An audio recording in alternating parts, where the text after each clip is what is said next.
Hello guys, welcome back to my channel. আজ তোমাদের সাথে শেয়ার করব কলকাতার বহু বছর পুরনো এক মন্দিরের কথা, বিড়লা মন্দির, যেটা কিনা রয়েছে বালিগঞ্জে।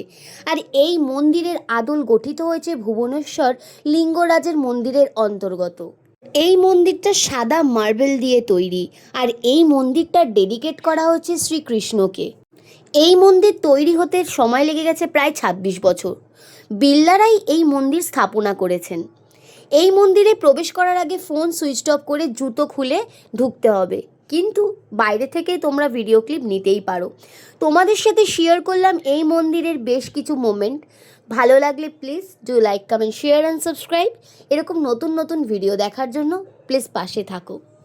কোনো একটা বিকেলে ফ্যামিলি ফ্রেন্ডকে নিয়ে ঘুরে আসো, আর কমেন্ট সেকশানে জানিয়ে যাও আমি নেক্সট কোথায় যাব, কোথায় খেতে যাব। তোমরা যেরকম কমেন্ট করবে আমি সেই রকম ভিডিও তোমাদের জন্য নিয়ে আসবো। আজকের ব্লগ এইটুকুনি, দেখা হচ্ছে নেক্সট কোনো ভিডিওতে। Bye bye.